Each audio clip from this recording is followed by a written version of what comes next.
Now, if I tell you that I don't ever get sick, I'm sure many of you will believe it, but that's a lie. I do occasionally have what people refer to as sickness. And what do we mean by sickness? It's just an imbalance. An imbalance of one nutrient against the other. Sometimes it could be protein is too much or there is insufficient. Or maybe there is too much carbohydrate or sugar in the blood. Or maybe there is too much inflammation. This is what we call sickness. Or maybe the body is overly acidic. We say we are sick. Most of the things we define as sickness is merely imbalance. And we can easily reset this imbalance. When you don't have sufficient water, some people feel headache and they say they are sick. Merely taking sufficient water, to hydrate the body, is enough. It resolves that thing you call sickness. And so don't be worried or don't be in a haste to tag that symptom. Those minor symptoms, don't tag them sickness. They are just your body talking to you that it needs something. That most time when you don't listen, when we ignore what the body is saying, and the body begins to speak louder, we say we are sick. And so just like yesterday, I was having a minor, inflammation by the side of my face. And what caused it? It was the chewing of cabbage. Cabbage is acidic, we know. But most times, it's okay to blend it with carrot. But when you don't do, sometimes something happens to you, like it did happen. But I was able to also reverse it.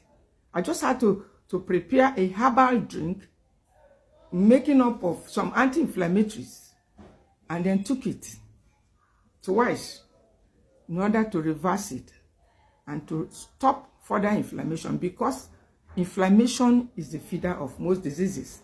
And so when you say you are sick, what should you be eating?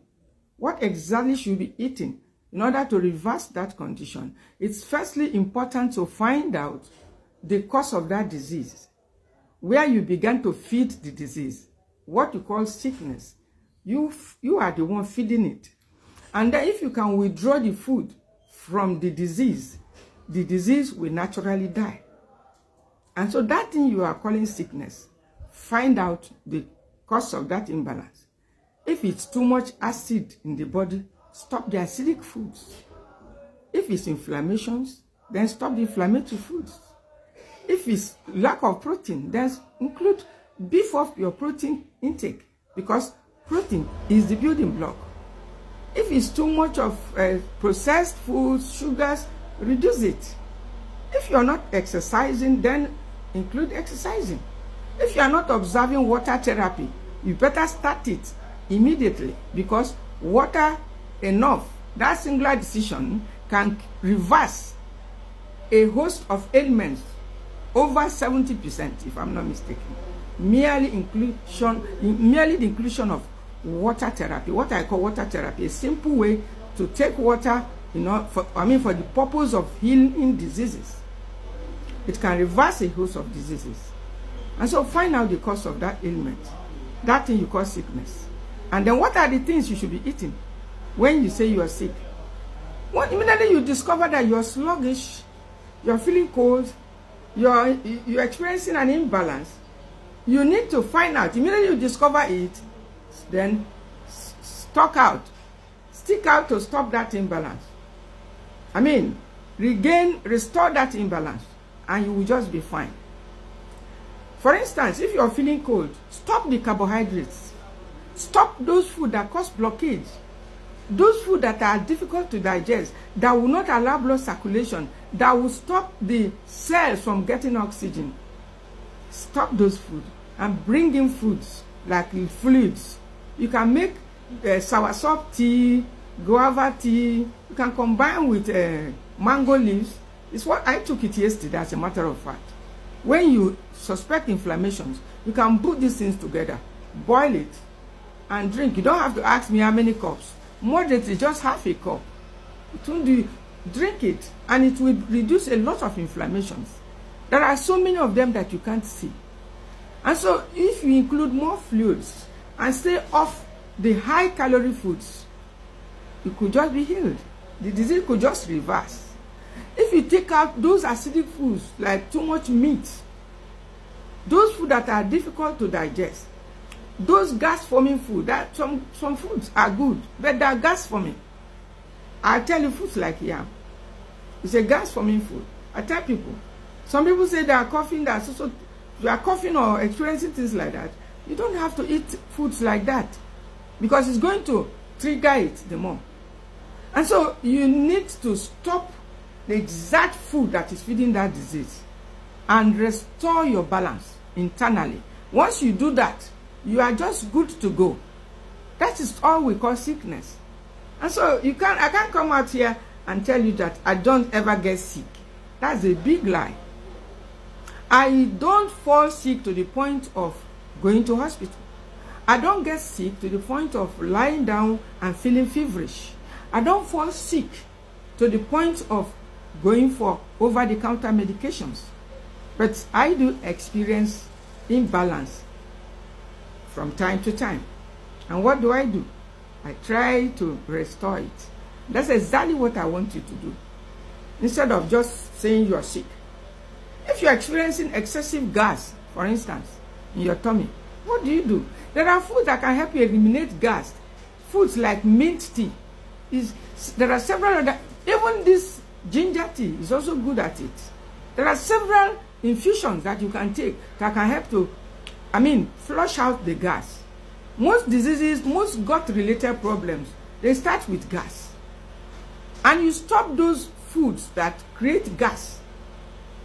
It's giving the stomach stress. It's good to gas, but when it's too much, it shows that there is an imbalance. Sometimes if you're consuming too much carbohydrates, people say their stomach is strong, it's not soft.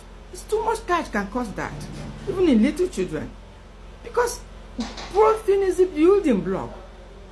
When you don't bring in what the body needs to repair, the carbohydrates could just block everywhere. And it begins to affect the blood circulation.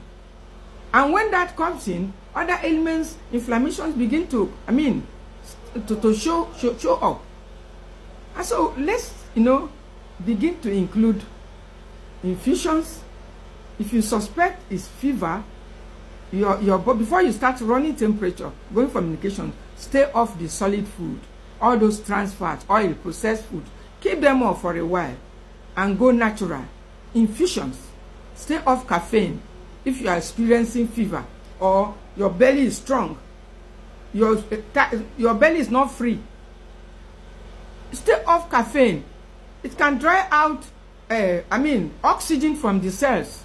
So your body will just be tensed. If you had something that looks like a stroke, you stay off caffeine. Teas, like black teas, you stay off for a while. There are several non-caffeinated teas, like lemongrass, you can take that can help thin out your blood without bringing in the caffeine. When you are okay, you can occasionally go for your coffee if you love coffee. But when you are sick, stay off caffeine.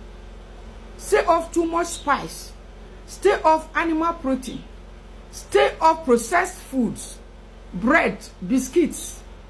Stay off this food, trans fats. Man-made oil and fat is one of the worst enemies when you are sick. Go for infusions. Massage moderately.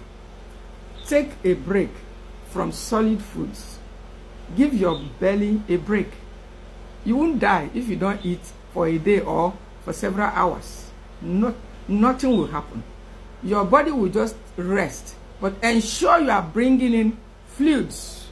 Even if it is drinks that have nutrients, bring them in, but without those refined table salt, all those processed food, carbonated drinks and beverages. Let them stay off for a while, and your belly will thank you. You can bring in some of the fermented foods if you feel you need it, because they are immune boosters. Remember, moderation is our rule. Don't overdo anything, even if it's a healthy food. If you like this tip, give me your like, share the message, and follow me for more.